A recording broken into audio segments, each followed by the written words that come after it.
초연야담에 방문해 진심으로 감사드립니다. 여러분의 좋아요와 구독은 커다란 사랑입니다. 꾹 눌러주세요. 16 은하의 부모는 고열과 검은 반점에 시달리다 하룻밤 사이 숨을 거두었습니다. 사또는 이를 악성 역병이라 선포하며 시신을 서둘러 화장했고 마을 사람들은 겁에 질려 은하의 집을 피했습니다. 하지만 은하는 보았습니다. 아버지의 손톱 끝이 역병으로는 설명할 수 없는 검푸른 빛으로 물들어 있었다는 것을, 그리고 어머니의 입술에서 나던 썩은 살구 같은 이상한 냄새를. 장례가 끝나기 무섭게 고모가 안방을 차지했습니다. 그녀는 냉정한 얼굴로 비단과 폐물을 정리하며 은하와 10살 동생 순이를 행랑채로 내몰았습니다. 역병 귀신이 붙은 것들을 거두어주는 것만 해도 감사해라. 내 애비가 빚을 얼마나 남겼는지 아느냐?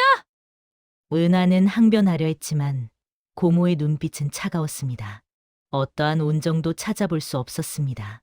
창밖에는 사또가 보낸 하인이 지켜보고 있었지만 은하는 그것을 알지 못했습니다. 사흘 뒤 굶주린 순이를 위해 산나물을 캐러 간 은하는 숲길에서 피를 흘리며 쓰러진 선비를 발견했습니다. 그의 옷은 고급 비단이었고 허리춤엔 정교한 은장도가 있었습니다. 자객의 칼에 스친 상처에서 나는 냄새. 은하는 본능적으로 알아차렸습니다. 아버지가 돌아가실 때 나던 바로 그 냄새라는 것을.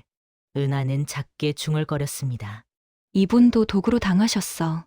그리고 주저없이 치맛단을 찢어 상처를 묶고 독을 빨아냈습니다. 선비의 눈이 미세하게 떨렸습니다. 의식을 잃은 척하면서도 그는 이 어린 아가씨의 행동을 모두 지켜보고 있었습니다. 그의 이름은 이윤. 그는 이 마을에 복수를 하러 온 사람이었습니다. 희미한 의식 속에서 그는 물었습니다. 어째서 모르는 사람을 구해 주십니까? 살릴 수 있는 사람을 외면하는 건 죽이는 것과 같습니다. 이윤의 손이 가슴팍을 움켜쥐었습니다. 거기엔 청나비 모양의 놀이개 반쪽이 있었습니다. 은하 아버지의 집에서 훔쳐온 것. 복수의 증표로 간직한 물건이었습니다. 집으로 돌아온 은하를 기다린 건 고모의 몽둥이질이었습니다. 고모는 은하가 아버지의 청나비 놀이개를 숨겼다며 그것을 내놓지 않으면 도둑으로 관아에 넘기겠다 협박했습니다. 은하는 울며 애원했지만 고모의 얼굴에는 어떤 동정도 없었습니다. 한겨울밤 땅문서마저 빼앗긴 자매는 소금 세례를 받으며 대문 밖으로 쫓겨났습니다. 은하는 고열에 시달리는 순이를 업고 산으로 향했습니다. 칼바람이 뼛속까지 파고들었지만 그녀의 품속엔 아버지가 숨지기 직전 쥐어준 무언가가 있었습니다. 반쪽짜리 청나비 놀이개. 그리고 그 뒷면에는 산기슭 소나무 셋이라고 작은 글씨로 새겨져 있었습니다. 은하가 비틀거리며 걸어가는 순간 뒤에서 작은 목소리가 들렸습니다. 너무 작아서 은하는 듣지 못했습니다. 하지만 그 목소리는 분명히 말하고 있었습니다. 산기슭으로 가거라. 소나무 셋이 있는. 하지만 은하의 귀에는 들리지 않았습니다. 귀신이 나온다며 모두가 피하는 산기슭의 흉가. 은하는 지푸라기라도 잡는 심정으로 문을 두드렸습니다. 삐걱거리는 문 너머로 나타난 것은 험상궂은 얼굴의 노파였습니다. 그녀의 손에는 약초 다발이 들려 있었고 옷에는 쓴 약재 냄새가 배어 있었습니다. 노파는 소리쳤습니다. 썩 꺼져. 하지만 은하는 무릎을 꿇고 애원했습니다.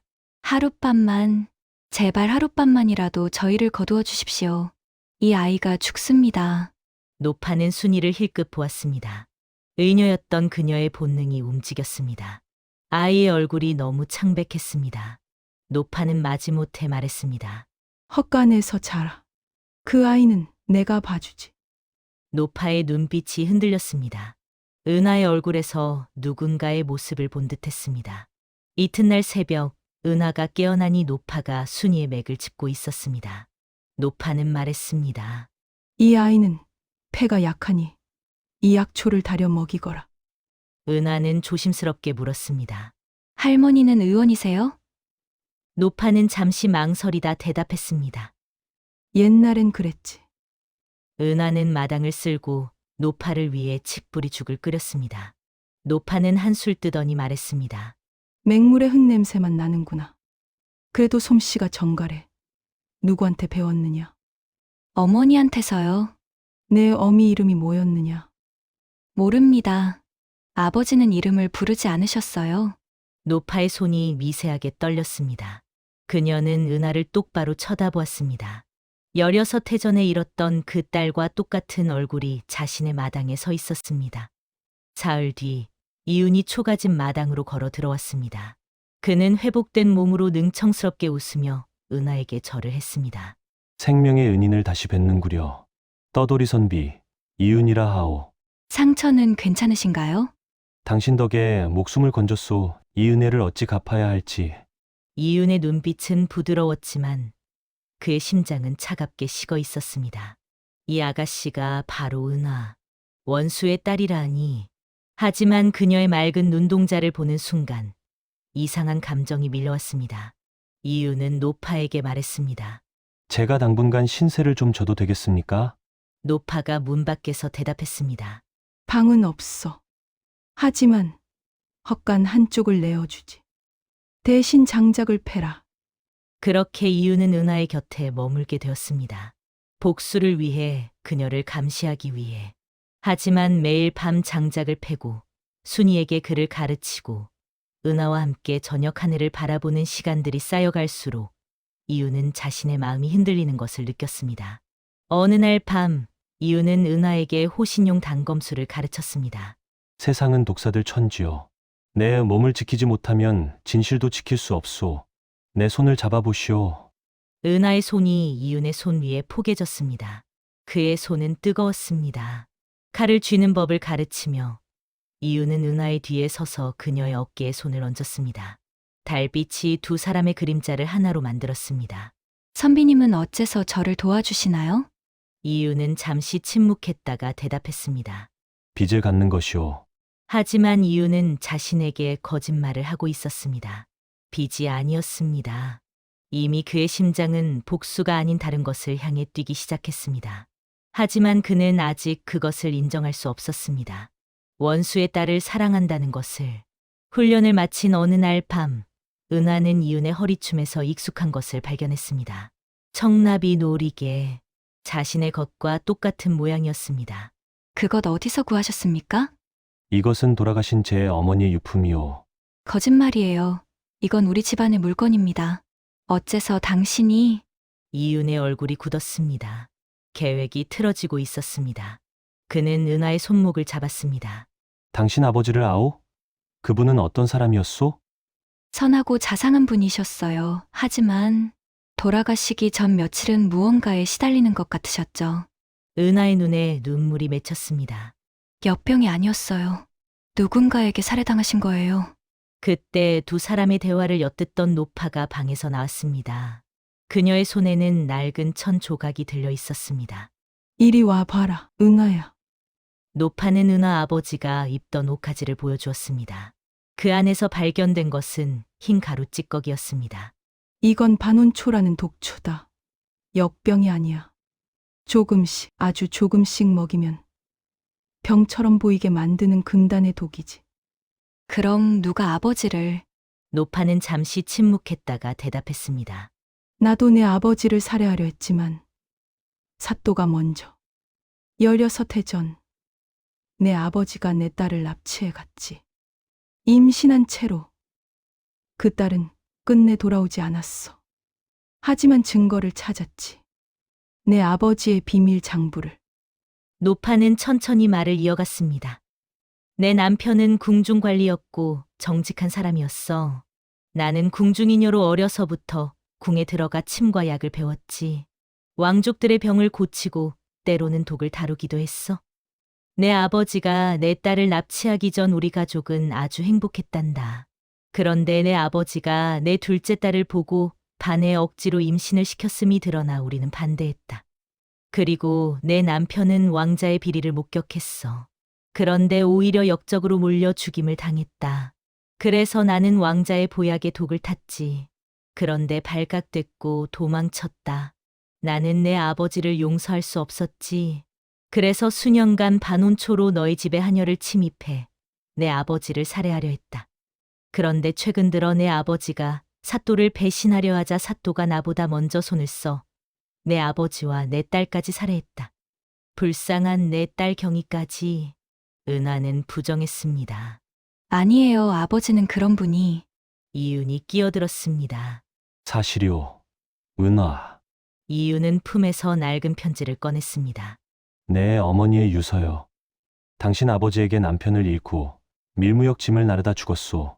나는 당신을 이용해 재산을 찾고 당신 아버지를 찾아 복수하러 왔소. 그래서 놀이개도 훔친 것이오. 은하의 심장이 산산조각 났습니다. 믿었던 아버지, 사랑했던 사람, 모든 것이 거짓이었습니다. 노파는 떨리는 손으로 은하의 뺨을 어루만졌습니다. 가엾은 거. 너는 내 외손녀야. 내 딸이 임신한 채로 납치당했어. 너는 그 집에서 태어났고 내가 알던 어머니는 내 둘째 딸이었단다. 은하는 그 자리에 주저앉았습니다. 자신이 누구인지, 어디서 왔는지, 무엇을 믿어야 하는지 아무것도 알 수 없었습니다. 바로 그때 문이 거칠게 열리며 한 여인이 들어왔습니다. 그녀의 옷은 찢겨 있었고 입가에는 피가 묻어 있었습니다. 은하를 학대했던, 냉정했던 그 고모였습니다. 하지만 노파와 눈이 마주친 순간 그녀의 입에서 떨리는 목소리가 흘러나왔습니다. 어머님. 노파도 떨리는 목소리로 대답했습니다. 수키야, 내 딸아. 10여 년 만에 재회였습니다. 수키는 그 자리에 무릎을 꿇었습니다. 용서하세요, 어머님. 이제야 찾아뵙습니다. 은하는 입을 다물지 못했습니다. 고모와 노파가 모녀라니. 그리고 수키는 은하를 바라보았습니다. 은하는 뒷걸음질 쳤습니다. 자신을 학대했던 그 사람이 수키가 떨리는 목소리로 말했습니다. 은하야, 미안하다. 나는 처음부터 내가 내 동생의 딸이라는 걸 알고 있었단다. 하지만 사또가 하인들을 보내서 날 지켜봤지. 들키지 않기 위해서 미워하는 척했고, 때리고, 내쫓고. 수키가 급하게 말했습니다. 하지만 이제는 안 됩니다. 사또가 자기의 죄를 완전히 은폐하기 위해 은하와 순이를 죽이려 사람을 보냈어요. 어서 도망가야 해요. 밤이 깊어지자 흉가를 둘러싼 횃불들이 보였습니다. 사또가 보낸 무사들이었습니다. 그들의 목표는 증거인멸, 모두를 죽이고 불태우는 것이었습니다. 이윤이 칼을 뽑으며 말했습니다. 노파, 은하와 순이를 데리고 뒷산으로 가시오. 내게는 팔봉이 있소. 그림자 속에서 거구의 사내가 나타났습니다. 이윤의 호위무사 팔봉이었습니다. 하지만 팔봉의 눈빛은 복잡했습니다. 그는 나지막이 물었습니다. 죽은 정령이 여인을 위해 목숨을 거시렵니까? 그렇소. 복수는 어찌하시고요? 복수보다 중요한 것을 찾았소. 팔봉의 가슴이 찢어졌습니다. 어릴 적부터 이윤만을 바라봤던 그였습니다. 하지만 이윤의 눈은 오직 은하만을 향하고 있었습니다. 싸움이 시작되었습니다. 이윤과 팔봉이 무사들을 막는 사이 수키가 은하를 밀었습니다. 어서 가. 뒷산 소나무 셋 아래 동굴이 있어. 이모님도 함께 가요. 나는 여기 남아서 시간을 벌어볼게. 그때 어디선가 칼날이 번쩍였습니다. 은하를 향해 날아오는 칼날이 수키의 등을 스치며 지나갔습니다. 피를 흘리며 수키가 말했습니다. 은하야, 할머니를 부탁해. 노파가 달려와 수키를 안았습니다. 수키야, 수키야. 내 딸아. 수키는 노파를 보며 말했습니다. 어머니, 이제야 경이 곁에 갈 수 있겠네요. 수키의 손이 노파의 뺨을 어루만졌습니다. 용서해 주세요, 어머니. 그리고 은하를 부탁드려요. 수키가 눈을 감았습니다. 노파는 딸을 안고 통곡했습니다. 은하는 비명을 질렀지만 무사들이 다시 몰려왔고 노파가 강제로 은하를 끌고 동굴로 향했습니다. 동굴 안에서 은하와 순이 노파가 숨을 죽였습니다. 밖에서는 칼 부딪히는 소리가 점점 작아졌습니다. 그리고 얼마 뒤 이윤이 피투성이로 들어왔습니다. 무사들은 물리쳤소. 수키 이모님은 이윤은 고개를 저었습니다. 미안하오. 그대로 놔두고 올 수밖에 없었소. 은하는 이윤의 품에 안겨 울었습니다. 이윤은 그녀의 등을 쓰다듬었습니다. 복수를 하러 온 자신이 지금은 이 여인의 눈물을 닦아주고 있었습니다. 노파가 물었습니다. 이윤, 너는 은하에게 복수하러 온 것 아니었나? 그런데 왜 마음을 바꾸었지? 이윤은 은하를 보며 말했습니다. 복수는 또 다른 복수를 낳을 뿐이라는 걸 깨달았습니다. 그리고 은하는 죄가 없다는 걸 노파는 쓸쓸하게 말했습니다. 그렇지. 복수는 품는 순간부터 끝나는 순간까지 많은 사람들을 불행하게 만들 뿐이지. 나는 그 사실을 너무 늦게 깨달았어. 노파는 품에서 작은 항아리를 꺼냈습니다. 은하야, 이걸 마셔라. 이 안에는 반온초의 해독제가 들어있어. 하지만 동시에 독이기도 하지. 우리 혈통이 아니면 죽고 혈통이면 살아. 이윤이 말렸습니다. 안 돼요. 만약 아니라면 아니면 죽는 거지. 하지만 은하 넌 살 거야. 은하는 항아리를 들었습니다. 하지만 이윤이 그것을 낚아챘습니다. 내가 마시겠소. 무슨 짓이에요? 당신은 우리 혈통이 아니잖아요. 이윤은 슬픈 미소를 지었습니다. 알고 있소. 하지만 내가 당신을 이용했소. 거짓말로 당신 마음을 흔들었소. 이미 당신에게 독을 먹인 거요. 선비님. 처음엔 복수였지만 어느 순간부터 진심이었소. 당신을 웃게 하고 칼 쓰는 법을 가르치고 달빛 아래 함께 서 있을 때 나는 행복했소. 이유는 항아리를 입에 댔습니다. 내 목숨으로 당신의 생명을 사겠소. 이것이 내가 줄 수 있는 유일한 진심이오. 안 돼. 안 돼요. 하지만 이유는 독을 들이켰습니다. 그는 비틀거리며 쓰러졌고 은하는 그를 붙잡았습니다. 이윤이 말했습니다. 미안하오. 그리고 사랑했소. 거짓말 모두 거짓말이야. 이윤의 손이 풀어지며 청나비 놀이개가 떨어졌습니다. 반쪽짜리 한 개에 은하는 그것을 주워 자신의 것과 맞추었습니다. 이제 나비가 짝을 찾았어요. 그러니 가지 마요. 하지만 이윤의 눈이 감겼습니다. 노파가 조용히 말했습니다. 독은 거짓이었어. 해독제만 들어있었어. 하지만 그는 독이라고 믿었지. 그래서 마음이 몸을 죽인 거야. 은하는 비명을 질렀습니다. 하지만 그때 이윤의 손가락이 미세하게 움직였습니다. 사흘이 지났습니다. 이윤은 깨어나지 못했지만 숨은 붙어 있었습니다. 노파는 가진 모든 약초로 그를 살리려 했습니다. 두 딸을 지키지 못했지만 외손녀의 사랑만은 지켜주고 싶다고 중얼거렸습니다. 은하는 이윤의 곁을 떠나지 않았습니다. 그의 손을 잡고 지난 날들을 되뇌었습니다. 속삭이듯 말했습니다. 사실을 알게 된 후 당신이 미웠어요. 하지만 거짓말 속에도 진심이 있었다는 걸 느꼈죠. 당신이 제 손을 잡을 때, 제 이름을 부를 때, 그건 진짜였음을. 그리고 어느 날 아침 이윤이 눈을 떴습니다. 은하? 은하는 눈물을 흘리며 대답했습니다. 네, 여기 있어요. 나는 죽지 않았소? 내 놈의 사랑이 내 놈을 살렸다. 바보 같으니. 이윤은 은하의 손을 잡았습니다. 미안하오. 용서받을 수 없다는 걸 알지만 당신이 저를 이용했다면 저도 당신을 이용했어요. 외로움을 달래기 위해. 한 달 뒤 관아의 암행어사가 내려왔습니다. 사또는 파직되고 투옥되었습니다. 은하는 집과 땅을 되찾았습니다. 노파의 남편의 누명도 벗게 되어 자수했지만 유배형으로 감형되었습니다. 노파는 떠나며 말했습니다. 은하야, 행복해라. 내 어미 경이와 내 이모 수키가 누리지 못한 행복을 누려라. 할머니, 꼭 돌아오세요. 늙은이가 무슨. 다만 순이를 잘 키워라. 그 아이는 죄가 없어 너희는 자매다. 이윤도 떠났습니다. 나도 속죄와 더불어 과거를 정리해야 할 것 같소. 언제 돌아오시나요? 모르겠소. 얼마나 걸릴지. 그럼 저도 함께 가겠어요. 안 돼요. 험한 길이요. 그리고 당신은 어린 순이를 지켜야 하지 않소? 이윤은 은하의 이마에 입을 맞췄습니다. 기다리지 마시오. 하지만 잊지는 말아 주시오. 1년이 흘렀습니다. 은하는 집을 되찾은 후 순이와 함께 살았습니다. 순이는 은하가 친언니가 아니라는 사실을 알았지만 아무것도 달라지지 않았습니다. 언니는 언니예요.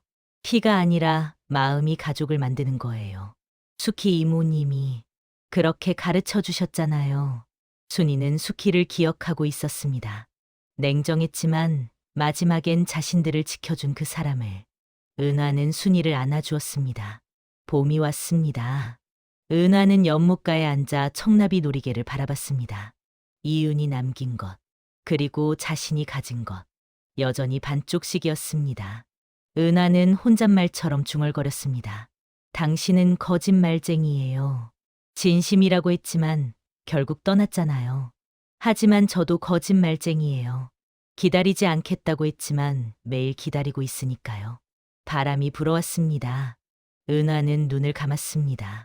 그때 뒤에서 발소리가 들렸습니다. 은하는 돌아보지 않았습니다. 환청일지도 모른다고 생각했지요. 하지만 익숙한 목소리가 들렸습니다. 은하, 은하의 심장이 뛰었습니다. 기다리지 말라 했는데 기다려 주었구려. 은하는 천천히 돌아봤습니다. 거기 더 여인 얼굴이지만 평온한 눈빛을 한 이윤이 서 있었습니다. 속죄는 다 하셨어요? 평생 해야 할 일이오. 하지만 당신과 함께라면 이윤이 손을 내밀었습니다. 은하는 그 손을 잡았습니다. 이 나비들을 합쳐도 되겠소? 이미 합쳐졌어요. 당신이 떠난 그날부터. 두 사람은 놀이개를 하나로 합쳤습니다. 청나비가 완성되었습니다. 날개를 펼치고 봄하늘로 날아오를 준비를 한 듯. 당신을 사랑하오. 저도요. 거짓말쟁이? 거짓말쟁이끼리 잘 어울리는구려. 두 사람이 웃었습니다. 달빛이 아닌 햇빛 아래에서 겨울이 지나고 새로운 봄이 왔습니다. 복수도, 독도, 거짓도 있었던 잔혹한 계절을 견뎌낸 두 사람. 그들은 많은 것을 잃었습니다. 노파는 두 딸을 잃었고, 은하는 믿었던 모든 것을 잃었고, 이유는 복수라는 목적을 잃었습니다. 하지만 그 이름 속에서 그들은 더 소중한 것을 얻었습니다. 완벽한 사랑은 없지만 상처투성이라도 함께 치유해갈 수 있다는 것을, 피보다 진한 것은 선택이라는 것을, 복수보다 용서가, 증오보다 사랑이 더 어렵지만 가치 있다는 것을. 노파 송 씨는 3년 뒤 유배지에서 평온히 눈을 감았습니다. 그녀는 마지막까지 약초를 캐며 아픈 사람들을 치유했습니다. 그녀는 죽기 전, 여보, 경이야, 수키야, 이제 만나러 간다. 그리고 미안하다. 의녀로 산 것은 자랑스럽지만 복수자로 산 것은 후회스럽다. 복수는 아무것도 되돌리지 못한다는 걸 조금만 일찍 깨달았다면 좋았을 텐데. 순이는 훌륭한 의녀가 되어 많은 생명을 살렸습니다. 그리고 은하와 이유는 때로는 다투기도 하고 화해하고 사랑하며 살았습니다. 사랑은 완벽하지 않아도 되고, 가족은 피가 아니라 마음으로 만들어지며, 용서는 복수보다 어렵지만 더 아름답다는 것을. 어르신들, 오늘 이야기는 마음에 드셨는지요? 참된 사랑이란 숨기려 해도 결국은 드러나게 마련인 것 같습니다. 부디 늘 건강 지키시고 가족과 이웃의 정을 나누며 평안한 나날을 보내시기 바랍니다. 제 부족한 이야기에 끝까지 귀 기울여 주신 어르신이 계시다면, 잘 들었다는 말씀 한마디를 댓글로 남겨주시면 이야기꾼에게는 그보다 큰 기쁨이 없겠습니다. 귀한 시간 함께해 주셔서 진심으로 감사드립니다.